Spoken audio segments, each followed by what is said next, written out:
2024 बिल्कुल तैयारी है कहाँ हमारी। कितनी सीटों पे? कम से कम 5 सीटों पे तो हम रहेंगे। उत्तर प्रदेश की? उत्तर प्रदेश में 5 सीटों पे तो रहना ही है। क्या सरकार से गठबंधन होगा? होगा या नहीं होगा ये भविष्य की बात है, लेकिन हम तो चुनाव लड़ेंगे। इधर से जाने वाले या उधर से आने वाले भारत और नेपाल के, उनका नामांकन होना बेहद अनिवार्य है और इसको अनिवार्य किया जाना चाहिए। जैसे अन्य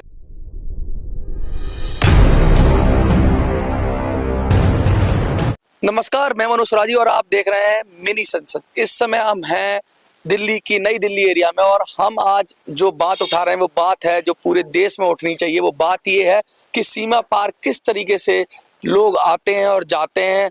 वो हमारे देश की सीमाएं कई देशों से लगती हैं, पाकिस्तान से लगती है, चाइना से लगती है, बांग्लादेश से लगती है, म्यांमार से लगती है, लेकिन सब सीमाओं पर चौकसी भरपूर है, पूरी तरीके से नाकाबंदी है। लेकिन एक सीमा ऐसी है जो नेपाल की सीमा है, जहां पर बता दें आपको कि आना जाना बहुत ही आसान है, कोई भी आता है। और जितनी तस्करी होती है, जितनी चीजें होती हैं, जितनी समस्याएं होती हैं, वो वहीं से ज्यादा हो रही हैं। तो हमारे साथ कुछ ऐसे लोग हैं जो एक पार्टी से जुड़े हुए हैं, प्रबुद्ध जनता पार्टी। तो ये लोग कह रहे हैं कि भाई इसका भी एक कोई ना कोई नियमितीकरण होना चाहिए, ऐसी व्यवस्था होनी चाहिए। तो आइए हम इनसे बात करते हैं। सबसे पहले हम पार्टी के प्रवक्ता से बात करेंगे। तो सर, आप जैसे पार्टी के प्रवक्ता हैं तो अपना परिचय दीजिए और पार्टी के बारे में बताइए और अपनी मांगों के बारे में बताइए। मेरा नाम सुजीत मिश्रा है, मैं प्रबुद्ध जनता पार्टी का राष्ट्रीय प्रवक्ता हूं।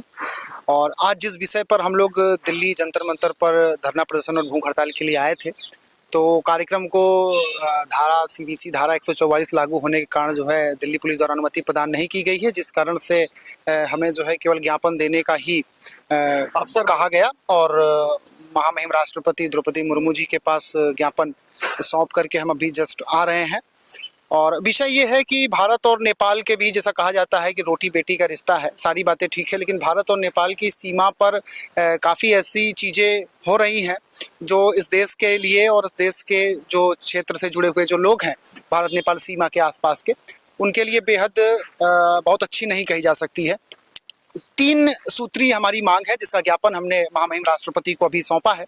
सबसे पहली मांग हमारी ये है कि भारत और नेपाल आने जाने वाले जो लोग हैं, इधर से जाने वाले या उधर से आने वाले भारत और नेपाल के, उनका नामांकन होना बेहद अनिवार्य है और इसको अनिवार्य किया जाना चाहिए, जैसे अन्य देशों की सीमाओं के साथ है।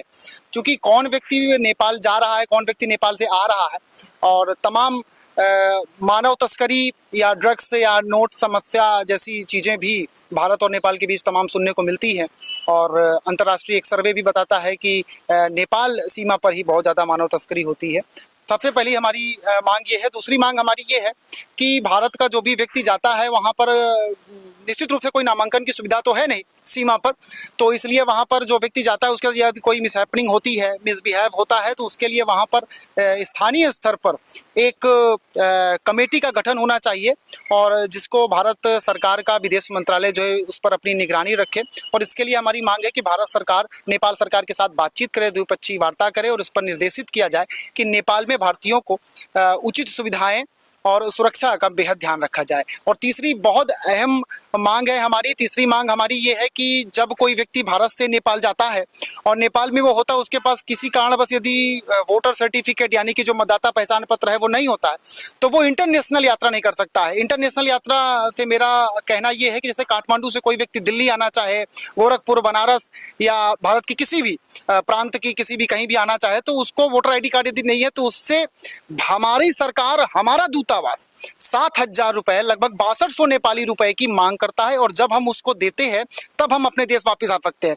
तो ये एक बहुत बड़ी समस्या है कि एक व्यक्ति जो नेपाल में है और किसी कारण से यदि वहाँ पर फंसा हुआ है, तो हमारी सरकार, हमारा दूतावास ही हमसे पैसे की मांग कर रहा है। ये बेहद निंदनीय है और खेदजनक है। और हमारी महामहिम राष्ट्रपति महोदय से ये मांग है कि इस शुल्क को तत्काल समाप्त किया जाए।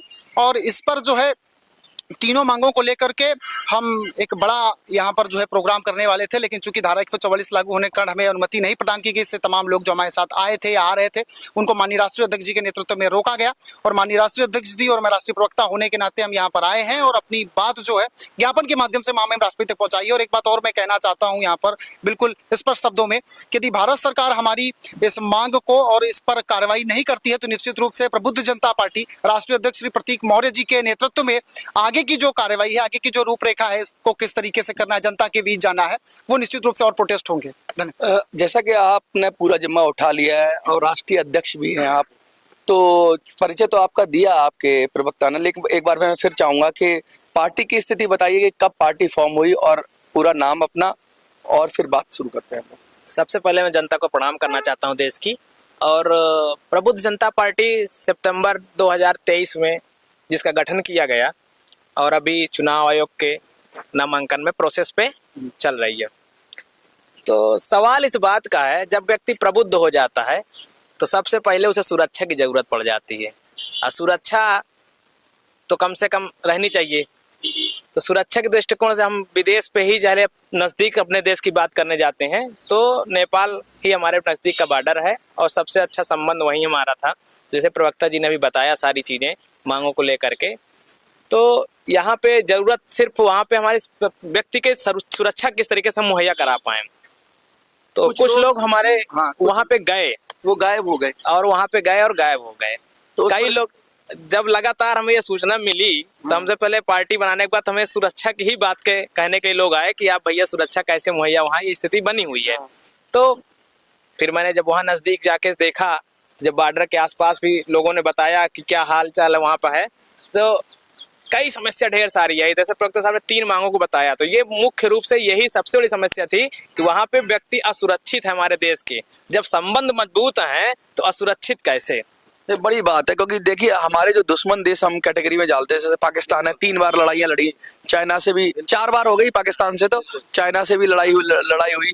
ऐसे देश है, वहां पर हमारा कोई व्यक्ति चला जाता है सीमा पार तो हम उसको आइडेंटिफाई कर लेते हैं कि वो कोर्ट लगभग जेल में है कि चाइना की किसी जेल में है। लेकिन नेपाल से कोई चला जाए, भारत से चला जाए नेपाल में, पता ही नहीं उसका, कोई पता नहीं चलता। इसीलिए हमने बार बार सरकार का भी ध्यान आकृष्ट कराना चाहा है कि वो वहाँ पे ऐसी व्यवस्था हो, नामांकन अवश्य किया जाए। कम से कम नामांकन हो, वीजा ना हो, लेकिन नामांकन इसलिए जरूरी है कि उसकी सुरक्षा, वापसी की गारंटी कम से कम रहे उसके पास। हाँ, बहुत तरीके से लोग चंगुल में फंस जाते हैं, ड्रग माफिया के चंगुल में फंस जाते हैं, और मैंने ऐसा भी देखा है कि लोग यहाँ क्राइम करते हैं और उधर चले जाते हैं। और सबसे बड़ी बात तो हमारे यहाँ के अपराधी वहाँ छिप जाते हैं और पुलिस हमारी निहत्थे हो जाती है, दूसरे देश में कर पाती है। यहाँ से गाड़ियां भी चोरी होती हैं, वो भी चली जाती हैं, सारी चीजें, ये सब तो अवैध काम चलते रहते हैं। और कहते हैं सीमा भी उधर से ही आई थी। हाँ, वो तो आना है, महिला आ सकती, वो एक महिला, ये तो है, आना तो है ही है, लेकिन वो दूसरा जो भी मामला उसका रहा होगा उसमें हम नहीं टिप्पणी करना चाहता हूँ। लेकिन मैं एक जरूर कहना चाहता हूँ कि मेरे आम नागरिक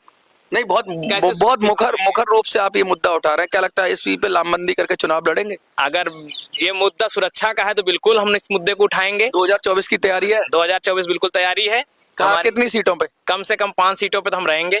उत्तर प्रदेश 5 सीटों पे तो रहना ही है। क्या सरकार से गठबंधन होगा या नहीं होगा ये भविष्य की बात है, लेकिन हम तो चुनाव लड़ेंगे जी। देखिए सीधा ताल ठोक दिए कि ये मुद्दा अब तक सरकार ने सॉल्व नहीं किया, तो इस मुद्दे पे चुनाव लड़ेंगे। और चुनाव एक ऐसा माध्यम है जिसमें मुद्दे को मुखरता से उठाया जा सकता है।